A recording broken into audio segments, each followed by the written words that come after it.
5 साल की सरकार में वादे तो किए हैं, करा कुछ नहीं, परेशानियां ही पैदा की हैं। महंगाई, भ्रष्टाचार और बेरोजगारी, और इसके साथ साथ सबसे बड़ी समस्या यहाँ रही है बिजली की।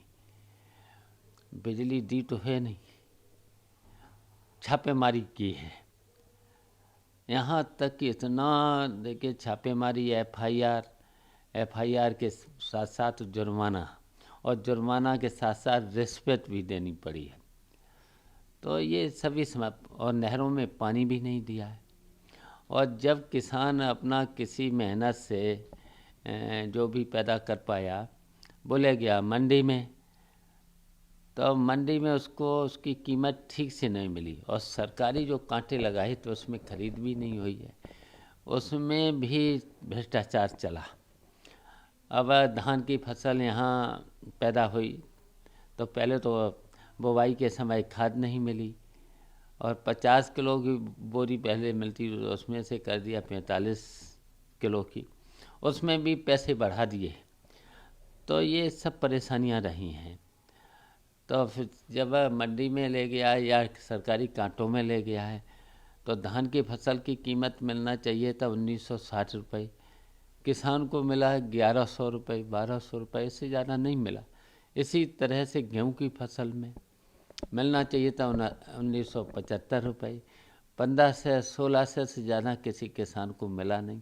इधर तो एक महंगाई की मार पड़ी, इधर भ्रष्टाचार की मार पड़ी, तो ये सब दिक्कतें रहीं।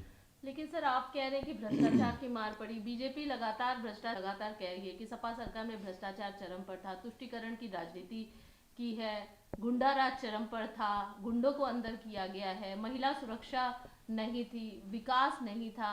ये तमाम सारी चीजें जो है, जमीनें भी दी गई तो वो कब्रिस्तान बनाने के लिए दी गई। बीजेपी ने जो भी जमीनें दी, आज मंदिर बन रहे हैं। तो ये तमाम सारी बातें जो बीजेपी ने कही है, उस पर आपका क्या कहना है? देखिए, इन्होंने विकास के नाम पर जीरो।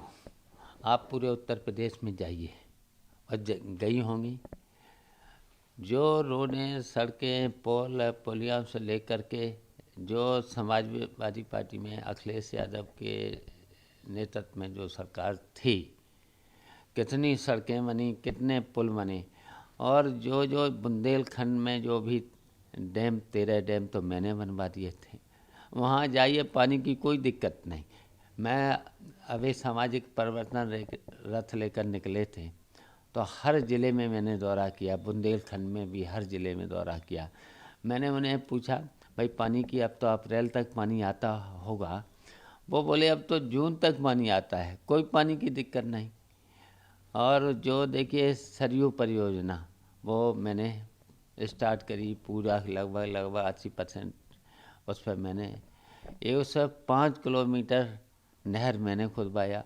उस पर जितने भी पुल, फ्लाईओवर जितने बनाए, कंप्लीट मैंने किए थे। ये तो विकास की बात होगी। अच्छा, कानून व्यवस्था में क्या कहेंगे? देखिए कानून व्यवस्था तो आप रोज ही देख रही, कितनी घटनाएं हो रही, कितनी घटनाएं। कोई अच्छा चोरी भी हो रही, डकैती भी जो बंद हो गई थी वो भी पड़ने लगी, और उसके साथ साथ हत्याएं भी हो रही।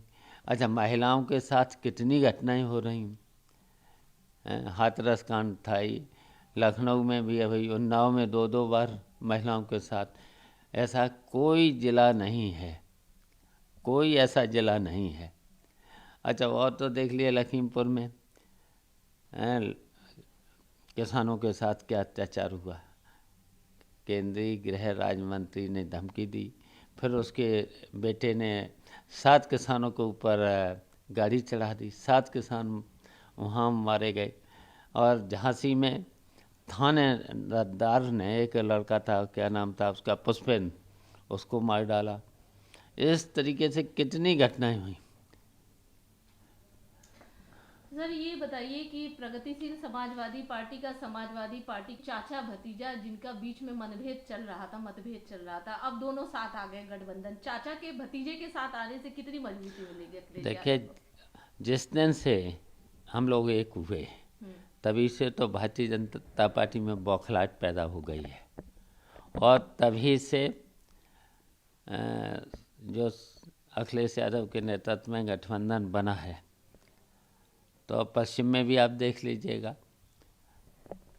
अब वहाँ पर 58 में से 50 के लगभग सीट पहले में, दूसरे में भी लगभग 50 से ऊपर।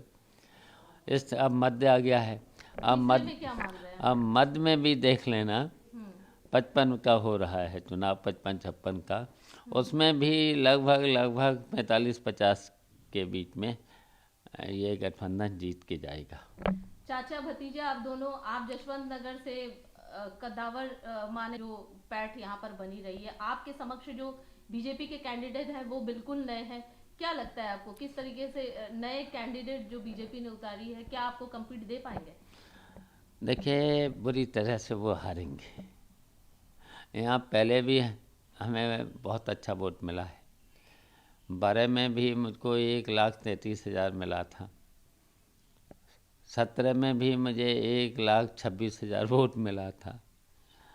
तो अब तो और कमज़ोर कैंडिडेट मुझे मिला है। अच्छा सर, ये बताइए जसवंत नगर या करहल, कहाँ सबसे ज्यादा वोट परसेंटेज बढ़ेगा? एक तरफ भतीजे भी हैं, दोनों ही अगल बगल के क्षेत्र से चुनाव लड़ रहे हैं।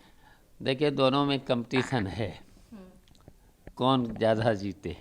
लेकिन मैं करहल में, मेरी सभाएं भी लगी थी, 5 सभाएं, मैं वहाँ पर बोल के आया हूँ, मैनपुरी के लोग, करहल के लोग, अब की बार यहाँ से अखिलेश यादव चुनाव लड़ रहे हैं, उनको ज़्यादा वोटों से जिताना, जसवंत नगर से भी ज़्यादा जिताना। लेकिन जसवंत नगर के लोगों ने भी कहा कि कंपटीशन है कि हम ज़्यादा जिताएंगे, तो दोनों में कंपटीशन है। देखिए, जसवंत नगर और करहल में अब कौन ज़्यादा जीता वो 10 तारीख बताएगी, लेकिन 10 मार्च। चाचा का आशीर्वाद भतीजे अखिलेश यादव के साथ है? हाँ, बिल्कुल है, बिल्कुल हमारा आशीर्वाद है, मैंने नेता भी मान लिया है, और हमारा प्रयास है कि अखिलेश यादव 2022 में मुख्यमंत्री बने और भारतीय जनता पार्टी का सफाया हो। नेताजी का आशीर्वाद आप लोगों पे बना हुआ है, आप लोगों को देखा गया, एक साथ आप रहे थे, अभी देखा गया आप लोग का, कितनी भीड़ जुटी, कितना वो हुआ जन सैलाब? देखिए, जहाँ पर भी जब अखिलेश यादव का रोड शो होता है और वो रथ से चलते हैं, अपार जन समूह उमड़ पड़ता है। उस दिन इटावा में भी देखिए, जब हम भी थे, नेताजी भी थे और अखिलेश भी थे, तीनों रथ में थे, कितना जन समूह उमड़ा है इटावा की सड़कों पर। तो ऐसे ही लग रहा है कि यहाँ तो भारतीय जनता पार्टी का सफाया होना ही है। योगी जी ने अभी खुद एक रैली में ये भी कहा कि जिनकी जो गर्मी है, सबकी गर्मी जो है वो शांत हो जाएगी, बुलडोजर चलेगा 10 मार्च के बाद, जो जिस तरीके से माफिया और इन सबको लेकर ये तमाम सारी बातें कही। क्या कहेंगे इस विषय में? देखिए, एक मुख्यमंत्री को इस तरीके की बातें नहीं कहना चाहिए, बुलडोजर चलेगा है और ठोंक दिए जाएंगे, इस तरीके के, ये देखिए पद की गरिमा के खिलाफ हैं। मुख्यमंत्री तो पूरे प्रदेश की जनता का होता है, किसी दल का नहीं होता। तो और देखिए, जैसे ही रिजल्ट आएगा 10 तारीख को, तो भारतीय जनता पार्टी के सब लोग ठंडे हो जाएंगे, कहीं नहीं निकलने लायक रहेंगे। एक अंतिम सवाल, कितना इस बार सपा कितना आश्वस्त है, कितने वोटों से जीत हासिल आप लोग कर रहे हैं? क्या आप देखिए, प्रचंड बहुमत की सरकार बनेगी और मुझे तो लग रहा है 300 से ऊपर यह गठबंधन सीटें निकालेगा। 300 से ऊपर? इतना विश्वास कैसे? अब देखिए, जब पूरी जनता चुनाव लड़ रही है, गठबंधन का चुनाव पूरी जनता लड़ रही है, हर वर्ग के लोग हैं, और जो 5 साल मुसीबतें झेली हैं, महंगाई की, बेरोजगारी की, और जो भ्रष्टाचार फैला था, तो उसकी वजह से जनता नाराज़ है। भारतीय जनता पार्टी किया तो है नहीं कुछ, विकास भी नहीं हुआ है, केवल मंदिर मस्जिद, हिंदू मुस्लिम, और यही बातें चली हैं। तो आपको नहीं लगता मंदिर बने हैं तो मंदिरों का, जनता की भावनाओं से कहीं ना कहीं मंदिर जुड़े हुए हैं? देखिए, आस्था तो जो भी इस हिंदुस्तान में रहता है और हमारा सेकुलर देश है, मताधिकार तो सभी धर्मों को मानने वालों का है, सबको मानते हैं, हम भी सबको मानते हैं। हम भी रोज़ मंदिर जाते हैं, शनिश्चर को, मंगल को, हैं, पूजा पाठ हम भी कर लेते हैं। ऐसा नहीं है, सब लोग जो भी है, देखिए चाहे हिंदू हो, मुस्लिम हो, सिख हैं, ईसाई हैं, सब अपने अपने मंदिर में और जाना चाहिए और मानना चाहिए। नमस्कार, मैं हूं मानक गुप्ता। अगर आपको हमारा ये वीडियो पसंद आया हो तो इसे लाइक और शेयर जरूर करें, और हाँ, हमें सब्सक्राइब और फॉलो करना ना भूलें ताकि आप देश और दुनिया की कोई खबर मिस ना करें। तो जुड़े रहिए हमारे साथ और देखते रहिए न्यूज़ 24।